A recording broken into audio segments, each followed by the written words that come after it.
Hello दोस्तों, स्वागत है आप सभी लोगों का राजस्थान एकेडमी पर। मैं Parveen Singh, LDC lab assistant 2018 selected आप सभी लोगों के साथ में, जैसा कि आप सभी लोग जानते हैं, लगातार विभिन्न प्रकार की प्रतियोगी परीक्षाओं के लिए जुड़ा हुआ हूं।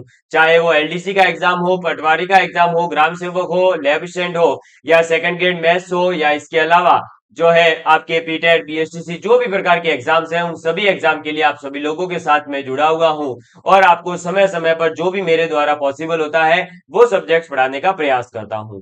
जैसा कि आप सभी लोग जानते हैं कि अब जो है लैब असिस्टेंट की भर्ती को लेकर के आपके बार बार एक डाउट्स आ रहे हैं कि सर कब तक भर्ती आ सकती है, कितने पदों पर आएगी, कितनी आयु चाहिए होती है, क्या योग्यता होती है, कितनी सैलरी मिलती है। तो वो जो भी तमाम आपके डाउट्स हैं वो मैं यहाँ पर क्लियर करूंगा और आपको आज जो है बता दूंगा कि आपको किस प्रकार से पढ़ना है, क्या आपका पाठ्यक्रम रहता है, क्या आपका पैटर्न रहता है। सबसे पहले मैं आप लोगों के साथ में कौन सी भर्ती की बात कर रहा हूं, तो लैब असिस्टेंट भर्ती 2024, जिसका नोटिफिकेशन जो है इस साल के अंत तक जो है कभी भी जारी हो सकता है, लेकिन हमें एडवांस में ही तैयारी करना शुरू कर देना चाहिए। क्योंकि लैब असिस्टेंट का सिलेबस जब मैं अभी आपको आगे बताऊंगा और इस पर आधारित जो 2016 2018 में पेपर हुए हैं, उन पेपर का लेवल जब आप देखोगे तो उसके अंदर आपको साइंस हो या फिर जो आपके जो भूगोल का पेपर हुआ था या होम साइंस का पेपर हुआ, उसके अंदर एक थोड़ा सा लेवल रहता है। यानी हमें जो है ऐसा नहीं है कि 2 या 4 महीनों में पढ़ करके और रटन विद्या से अपन पास कर जाएंगे, नहीं। यहाँ पर जो है पूरे ही आपके प्रैक्टिकल टाइप के क्वेश्चंस आते हैं। यानी फिजिक्स में कहें तो न्यूमेरिकल, केमिस्ट्री में भी न्यूमेरिकल, बायोलॉजी के अंदर ऐसे डायरेक्ट क्वेश्चन नहीं आते हैं, ऐसे क्वेश्चंस आते हैं जिसके अंदर आपको थोड़ा सा अपना दिमाग लगाना होगा। तो चलिए आज का इस वीडियो को शुरू करते हैं और यदि आपको ये वीडियो पसंद आता है तो अपने दोस्तों के साथ में इस वीडियो को जरूर शेयर करें। और साथ ही साथ आप लोगों को बताने वाला हूं कि free of cost complete batch जो है हम आपको कहाँ अवेलेबल करवाएंगे। सबसे पहले देखिए, हम इसके अंदर बात करेंगे कि क्या ये भर्ती जो है सीईटी से बाहर होगी या नहीं होगी। क्योंकि आधे विद्यार्थियों का तो यही डाउट है कि सर ये जो सीईटी नाम का जो एक बीच में हमारे जो है ब्रेकर आ गया है, क्या ये ब्रेकर तो हमें परेशान नहीं करेगा। उसके बाद कितने पदों पर भर्ती आएगी, सैलरी क्या मिलती है, आयु कितनी है और योग्यता, ठीक है। और 2018 में मैं चयनित हूं तो आपको पूरी सब कुछ जानकारी दे दूंगा। साथ ही साथ 2022 में हमारे कितने विद्यार्थी चयनित हुए वगैरह सब चीजें और फ्री ऑफ कॉस्ट पढ़ाकर देखिए। उससे साथ में आगे बढ़े तो हमारा एक टेलीग्राम चैनल भी है राजस्थान एकेडमी सिरोही नाम से, जिसके ऊपर हम सिलेबस का कंप्लीट पीडीएफ, इसके अलावा जो भी आपके लिए इंपॉर्टेंट तमाम प्रकार की जानकारी होती है वो इसी चैनल पर अवेलेबल करवाते हैं। तो आप टेलीग्राम चैनल ज्वाइन कर सकते हैं। अब देखिए, और इसी के साथ में आपके लिए जो है कुछ चीजें मैं लेकर के आया हूं, लेकिन इनको अपन बाद में थोड़ा सा बात करेंगे। मैं यहाँ पर आपको अब बता देता हूं कुछ सामान्य जानकारी। जैसे कि एक तो पहला पॉइंट, आप ये भले है ना अपने दिमाग में फिट कर देना कि सीईटी से तो ये बाहर ही है, ठीक है। सर सीईटी से बाहर ही है, ऐसा क्यों? क्योंकि जो सीईटी का नोटिफिकेशन है उसके अंदर कहीं पर भी लैब असिस्टेंट भर्ती को जो है इंक्लूड नहीं किया गया है। हाँ, अब 2024 का जो सीईटी का नोटिफिकेशन आने वाला है उसके अंदर कुछ मॉडिफाई होने वाली है चीजें। उसके अंदर जैसे 40% वाला रूल जो है वो लागू कर दिया जाएगा। इस प्रकार की कुछ चीजें मॉडिफाई होगी और हो सकता है कि कोई उसके अंदर लैब असिस्टेंट को शामिल कर दे। लेकिन अभी तक सीईटी बाहर है तो अभी हम यही मान के चलेंगे कि हमारे सीईटी से कोई लेना देना नहीं है अगर हमें लैब असिस्टेंट बनना है तो, ठीक। इसके बाद में अगर मैं बात करूं, देखो इसके पद कितने आएंगे। तो पद भैया जो है आपके 700 से लेकर 750 तक अभी प्रेजेंट में खाली है। लेकिन इस साल जो हमारा बजट आया है उसके अंदर कुछ और स्कूलों की 100 150 स्कूलों को और कर्मोन्नत करने की जो है घोषणा हुई है। तो सीधी सी बात है कि 150 स्कूल अगर कर्मोन्नत होगी तो 150 लैब असिस्टेंट के पद भी स्वीकृत होंगे ही। साथ ही साथ मॉडल विद्यालयों में और महात्मा गांधी विद्यालयों में भी अब जो है लैब असिस्टेंट के 3 3 पद स्वीकृत किए जा रहे हैं। तो उस हिसाब से अगर हम देखते हैं तो आपको पहले ही बता दूं कि हमारे पास में कितने पद स्वीकृत हो सकते हैं। तो लगभग आप जो है ये मान के चलिए 700 से 800 पदों पर ही भर्ती आने वाली है। और ये बिल्कुल एकदम ऑथेंटिक चीजें बता रहा हूं क्योंकि आपको जो है साला दर्पण वगैरह हमारे पास जो उपलब्ध रहता है वहां पर सब कुछ आंकड़े एकदम एग्जैक्ट दे रखे हैं कि कहाँ कितने पद खाली है। इसके बाद में देखिए तीसरा, अगर हम बात करते हैं आयु की, तो आयु जो है आपके 18 वर्ष मिनिमम होनी चाहिए और मैक्सिमम जो है 40 वर्ष। अब आप कोई भी सोच रहा होगा कि 18 वर्ष और 40 वर्ष कैसे, देखो जिस 20 साल भर्ती आती है उस ही वर्ष में आप 18 वर्ष के हो जाने चाहिए, कभी भी हो कोई फर्क नहीं पड़ता है।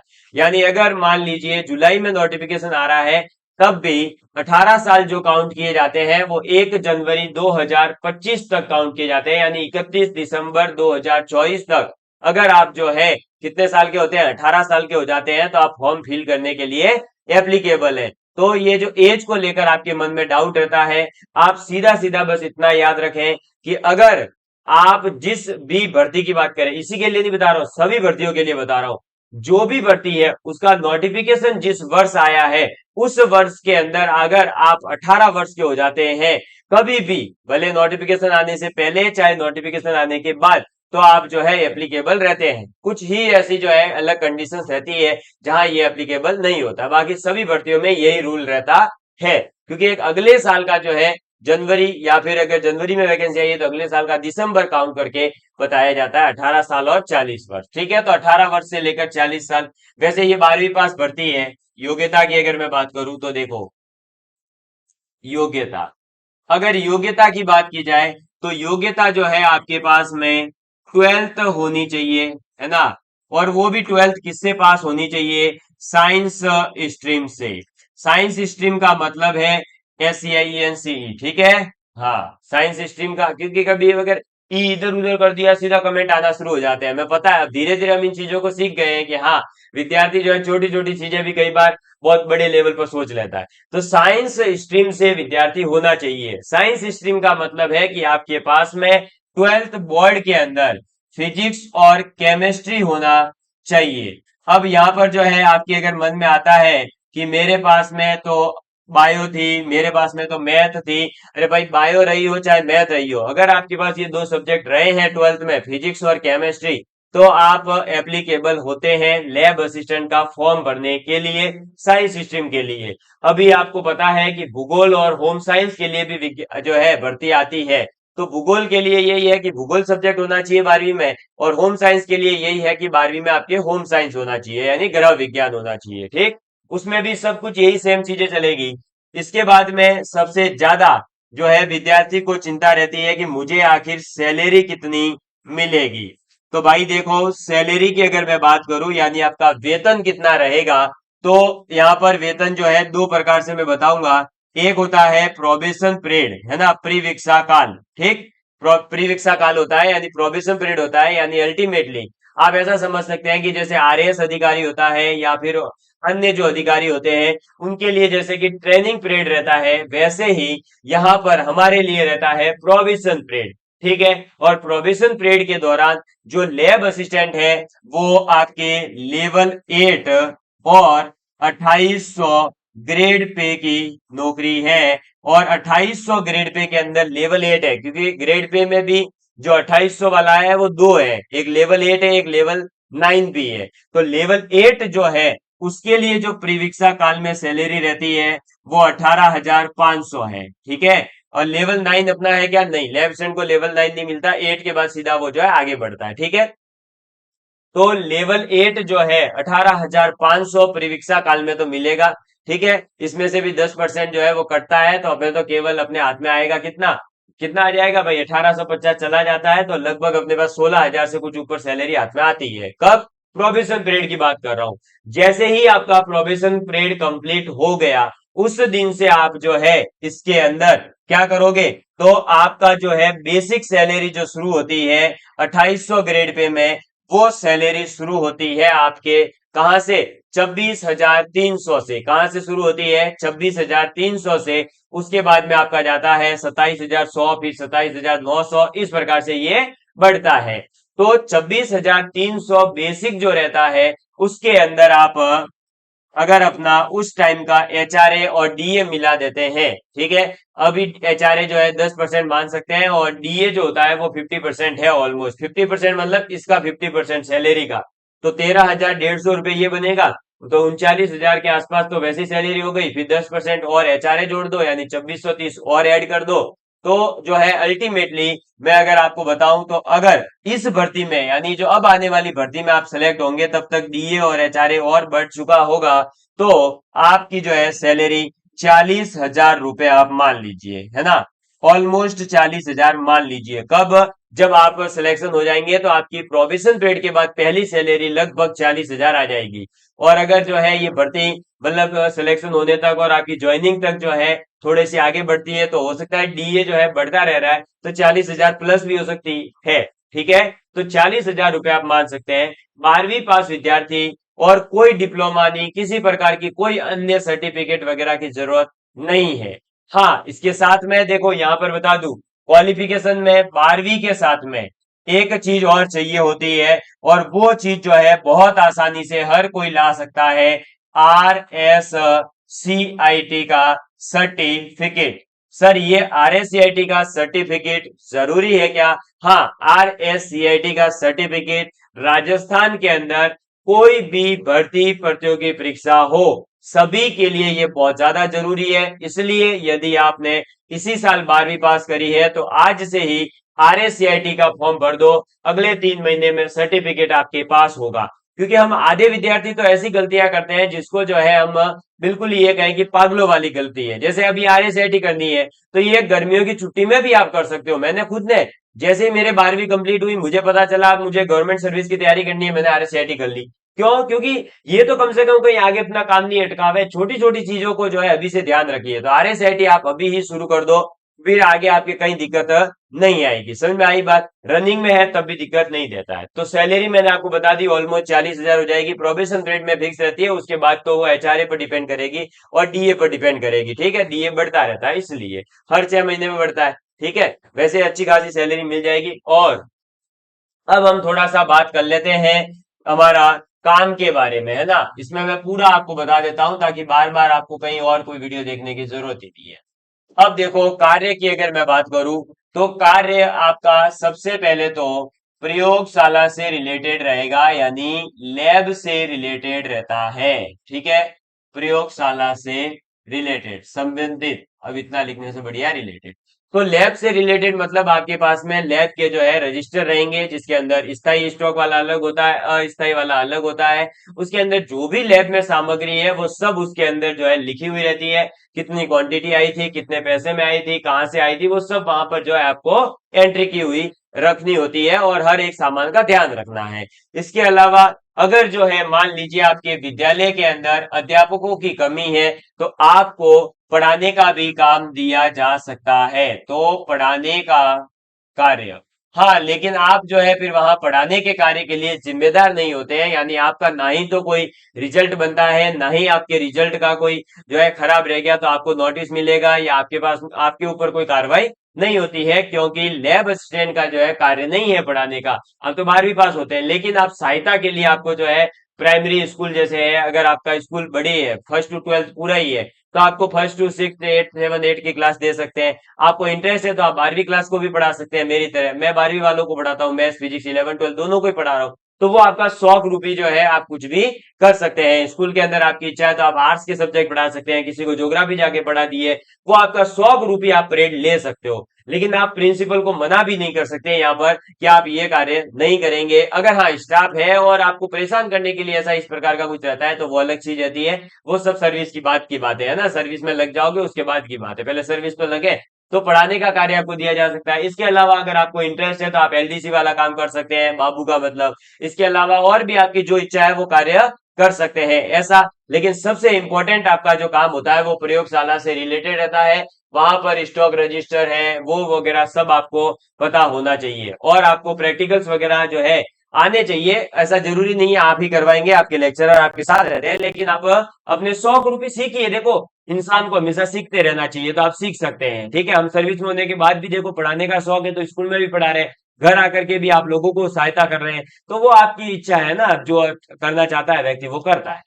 तो ये आपका जो है कार्य और ये सब चीजें यहाँ पर हो गई।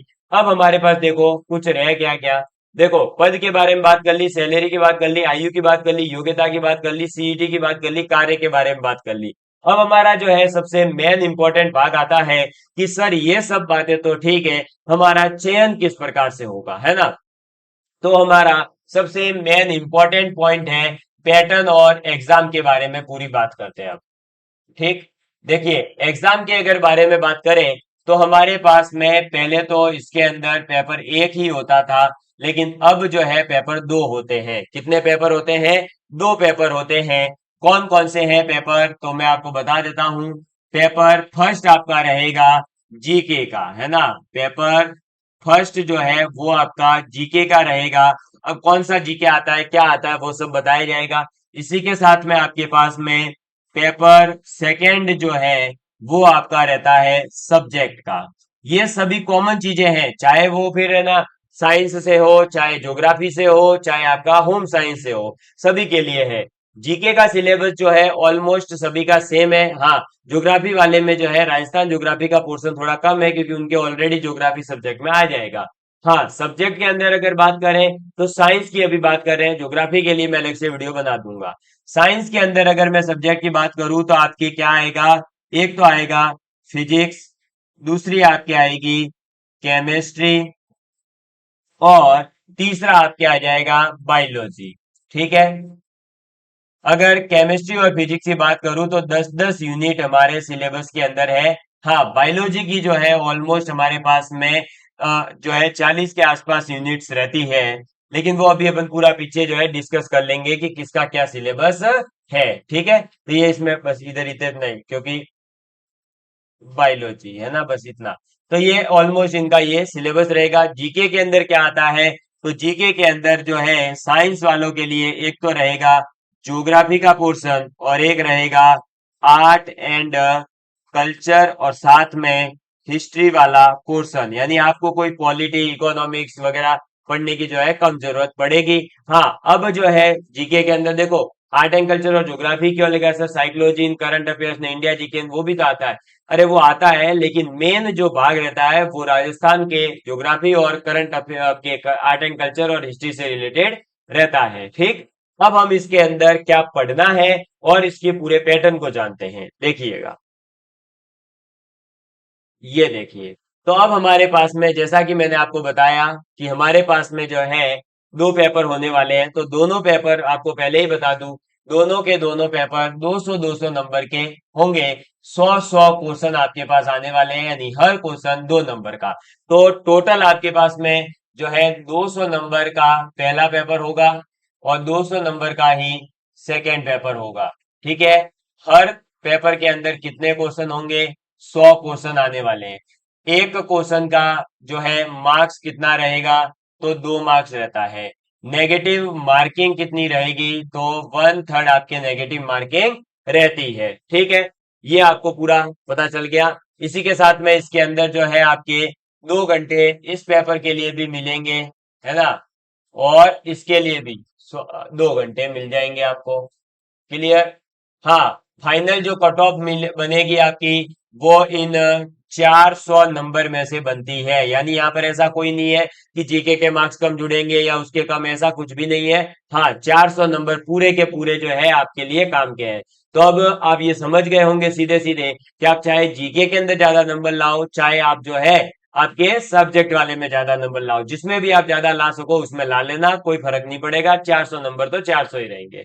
इसके साथ मैं आपको बता दूं, देखो इस एग्जाम के लिए कुछ पहले जो कंडीशंस थी, अब हो सकता है इस बार के नोटिफिकेशन में कुछ अलग चीजें आ जाए, लेकिन अभी देखो पर्टिकुलरली अभी क्या था, तो सभी क्वेश्चन ऑब्जेक्टिव रहेंगे।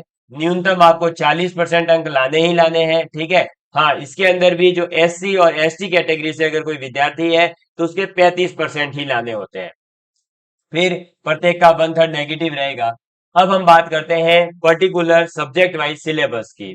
तो देखिए, पर्टिकुलर सब्जेक्ट वाइज सिलेबस की बात करूं, राजस्थान का इतिहास और आर्ट एंड कल्चर के अंदर जो है हमारे पास क्या पूछा जाएगा, तो प्रमुख स्रोत जो भी है इतिहास के, ठीक है, सभ्यताएं जो भी है, और प्रमुख राजवंश और उनकी उपलब्धियां, मुगल राजपूत संबंध, स्थापत्य कला की प्रमुख विशेषताएं, महत्वपूर्ण किले, स्मारक संरचनाएं, राजस्थान की जो भी धार्मिक आंदोलन है, लोक देवी देवता है, फिर मेले त्योहार, लोक संगीत, लोक नृत्य, वाद्य यंत्र, आभूषण, राजस्थानी संस्कृति, महत्वपूर्ण ऐतिहासिक पर्यटन स्थल जितने भी हैं, राजस्थान के प्रमुख व्यक्तित्व, ठीक है, और राजस्थान की रियासतों और ब्रिटिश संधियां जो हुई थी, और 1857 का जो जन आंदोलन था, उससे रिलेटेड क्वेश्चन पूछे जाएंगे। मैं अभी बताऊंगा किसके लिए कहां से पढ़ सकते हो। इसी के साथ कृषक एवं जन आंदोलन, जनजाति आंदोलन, प्रजामंडल आंदोलन, राजस्थान का एकीकरण, राजस्थान का राजनीतिक जन जागरण एवं विकास जनभागियों के अंदर महिलाओं का जो विशेष संदर्भ में आपको पढ़ना है। ये पूरा का पूरा आर्ट एंड कल्चर वाला पोर्शन जो है आपको कहाँ से पढ़ना है, तो देखिए आर्ट एंड कल्चर का पोर्शन वन स्टॉप सॉल्यूशन में आपको बताऊंगा। आपको कोई जो है हुकमचंद जैन जी की या पनोरमा वगैरह ऐसी बड़ी बुकों के अंदर नहीं जाना है, वो सभी बुकें आरएएस एग्जाम के लिए विशेष उपयोगी है। अगर मैं लैब असिस्टेंट एग्जाम के पॉइंट ऑफ व्यू से बताऊं तो लक्ष्य की पुस्तक जो आती है वो ठीक है ना, उसके अंदर से आपका काम हो जाएगा। साथ ही साथ आप पीवाईक्यू जरूर करें जीके के, क्योंकि 2018 का अगर आप लैब असिस्टेंट का पेपर उठाएंगे तो आपके ऑलमोस्ट जो है क्वेश्चन सब पीवाईक्यू से रिलेटेड थे, सीधे सीधे पीवाईक्यू थे या फिर पीवाईक्यू से संबंधित कोई क्वेश्चन पूछे गए थे। तो आर्ट एंड कल्चर के लिए लक्ष्य की पुस्तक आती है वो पढ़ लो, उसके साथ पीवाईक्यू पढ़ लो। हाँ, इस बार जो है देखिए हमने लास्ट ईयर कौन सी क्लासें प्रोवाइड करी थी, क्या था, वो भी लास्ट में बात करूंगा। लेकिन इस बार जो है आप लोगों को हम इसके नोट्स भी अवेलेबल करवा सकते हैं। अभी मैं करवा सकते हैं बोल रहा हूं, ठीक है। तो अभी तो आप अपने लक्ष्य या पीवाईक्यू की बुक आपके पास है तो उसको पढ़ना शुरू करिए। पीवाईक्यू आपको बाद में पढ़ने हैं, पहले एक बार पूरा जो है थ्योरेटिकल पोर्शन पढ़ करके तैयार कर लीजिए। क्लियर?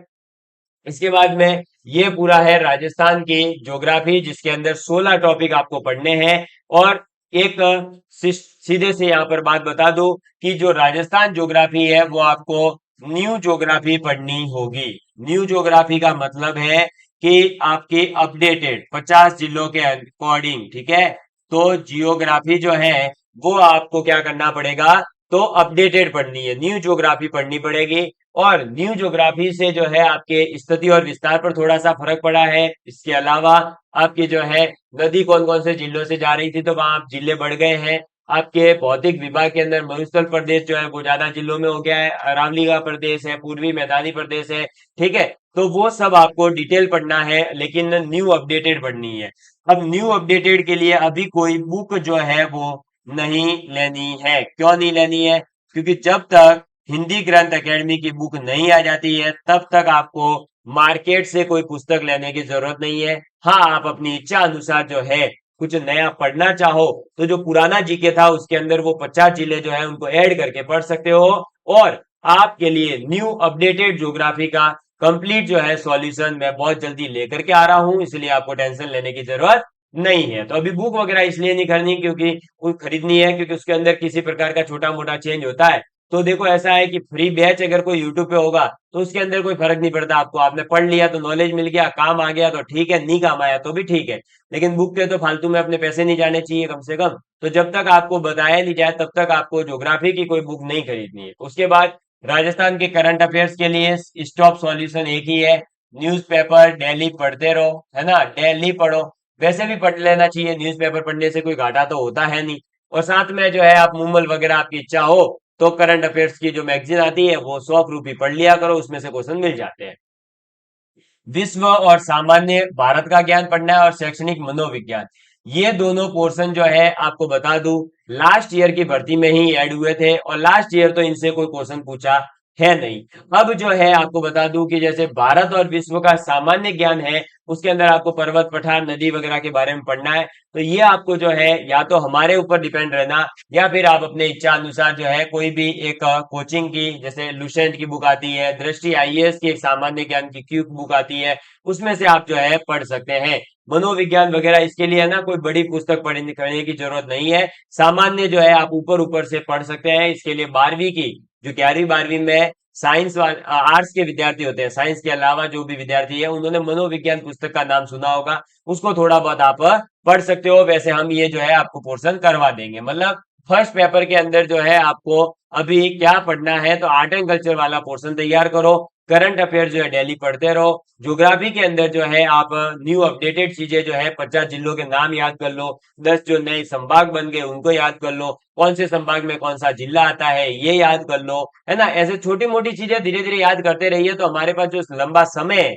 वो समय आपका यूटिलाइज हो जाएगा और आपको धीरे धीरे, कहते हैं ना कि बूंद बूंद से ही घड़ा भरता है, तो बूंद बूंद से आपका जो है घड़ा भरेगा। और फायदा ये होगा कि 50 जिलों के नाम याद है तो बाद में आपको ज्योग्राफी समझने में आसानी होगी और समय जो है आपके पास में ज्यादा मिला है आपको, तो अभी आप आराम से याद भी कर सकते हैं। बाद में आपके पास जो भर्ती आ जाएगी तो ये समय नहीं है कि अपन वहां फिर 50 जिले याद करने बैठे, ठीक।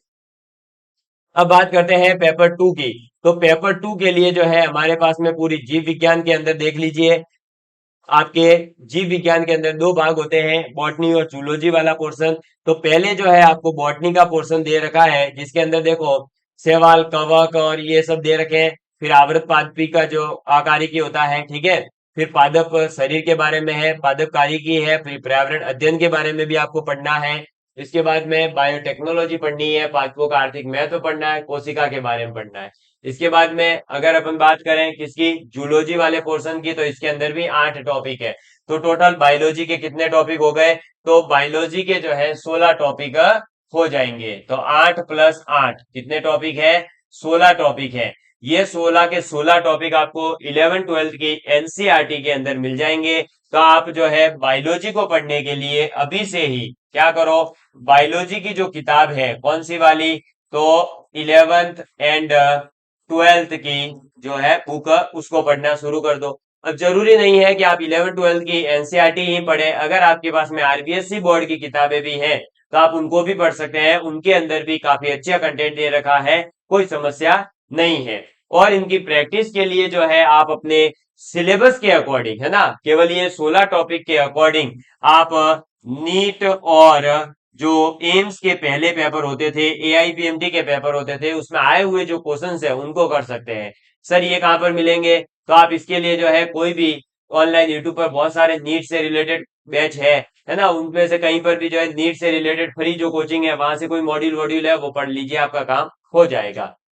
नीट लेवल का ही पढ़ना, क्योंकि पेपर का लेवल जो है काफी ठीक ठाक रहता है। 2016 और 18 के पेपर देख लीजिए, 22 में थोड़ा सा जो है हल्का फुल्का पूछ लिया था, बाकी वैसे पेपर का लेवल अच्छा रहता है।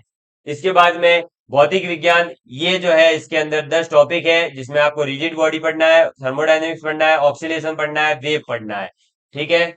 इसके बाद में आपको इलेक्ट्रोस्टैटिक्स पढ़ना है, इलेक्ट्रिक करंट, इलेक्ट्रिसिटी, ऑप्टिक्स पढ़ना है, एटम पढ़ना है, न्यूक्लियर पढ़ना है, सेमीकंडक्टर पढ़ना है। ये 10 के 10 टॉपिक जो है आप लोगों को आपकी एनसीईआरटी के अंदर से थ्योरेटिकल पॉइंट से एक बार पढ़ लेना है। बाकी आपको ये 10 टॉपिक जो है खुद आपको मेरे द्वारा पढ़ा दिए गए हैं ऑलरेडी, और हमारा यूट्यूब चैनल जो है उसके ऊपर वो वीडियोस अवेलेबल है। अभी मैं बताऊंगा, पूरी प्लेलिस्ट अवेलेबल है, आप आराम से जो है टॉपिक की बुनियाद समझ सकते हैं, उसके अंदर क्या पढ़ना है, कैसे पढ़ना है, वो भी मैंने बता रखा है, तो आप पढ़िए। और नया जो अपडेटेड कंटेंट है वो कब लेकर के आऊंगा वो भी बताया जाएगा। इसके बाद में ऐसे ही केमिस्ट्री के 10 यूनिट है, ठीक है। हाँ, और आपको 10 के 10 यूनिट ये पूरा पाठ्यक्रम जो है पीडीएफ हमारे टेलीग्राम पर अवेलेबल है, अभी ही जाकर के डाउनलोड कर लो, राजस्थान एकेडमी सिरोही नाम से है, ठीक। तो ये पूरा सिलेबस जब आप है ना एक बार देखोगे तो आपको पता चल जाएगा कि हाँ हमें क्या क्या पढ़ना है। अब मैं आपको बता रहा था कि हमने आपको फ्री ऑफ कॉस्ट पढ़ा रखा है, तो देखिए ये रही एक तो लैब असिस्टेंट फिजिक्स की पूरी प्लेलिस्ट, जिसके अंदर 38 वीडियोस ऐड है। कितने वीडियो ऐड है, 38 वीडियो। क्या सर 38 वीडियो में पूरा हो गया, नहीं, 38 वीडियो जो है ये तो अभी हमने पढ़ाना शुरू किया था, उससे पहले जो 2022 में भर्ती आई थी उसके लिए पूरा का पूरा course free of cost YouTube के ऊपर केवल करवाया था राजस्थान एकेडमी सिरोही ने, कोई नहीं करवा सका था। और राजस्थान एकेडमी सिरोही ने कंप्लीट फ्री करवाया था, 78 वीडियोस है। तो सिलेबस वही है, आप 2022 की वीडियो हो चाहे 2024 की हो, आपको तो पढ़ने से मतलब है। तो आप ये पुरानी प्लेलिस्ट देख सकते हैं, अदरवाइज 2024 के लिए जो हमने 38 वीडियो अपलोड कर दी है, आगे की क्लासेस भी हम लेकर के बहुत जल्दी आने वाले हैं। तो आपके लिए पूरा फ्री कोर्स जब हम करवा रहे हैं तो आप एक बार पढ़कर देखिए, आपको पता चलेगा। इसी के साथ आपको बता दूं 2022 में हमारे काफी जो है स्टूडेंट्स सिलेक्ट हुए थे, और वो भी फ्री ऑफ कॉस्ट पढ़ के, हमने किसी से 1 रुपया भी नहीं लिया था। और जो ये आपके सामने बताया जा रहा है ना कि इतने सिलेक्शन हो गए वो हो गए, ऐसा कुछ भी नहीं है। राजस्थान के अंदर लैब असिस्टेंट की फिजिक्स, केमिस्ट्री और बायोलॉजी से रिलेटेड बेस्ट कंटेंट अगर किसी ने दिया है तो फिजिक्स और केमिस्ट्री में आप जो सिलेक्टेड है उनसे पूछिए, वो आपको बता देंगे, ठीक है। हमारे द्वारा खुद आपको बताने की कोई जरूरत नहीं है। बाकी आप ये वीडियो अपलोडेड है, अभी भी अपलोडेड है ना, आप जाकर के 2022 का पेपर उठाओ और फिर पूरा का पूरा जो है ये आप प्लेलिस्ट के 78 वीडियो है वो देख लीजिए। 78 वीडियो देखने के बाद अगर 2022 लैब असिस्टेंट फिजिक्स का कोई क्वेश्चन रह जाता है तो आप जरूर कमेंट करना कि सर ये क्वेश्चन रह गया था और ये आपने नहीं बताया। तो ऐसा ही दमदार आपको जो है फ्री ऑफ कॉस्ट पढ़ाया जा रहा है, तो आप फ्री ऑफ कॉस्ट पढ़िए, है ना।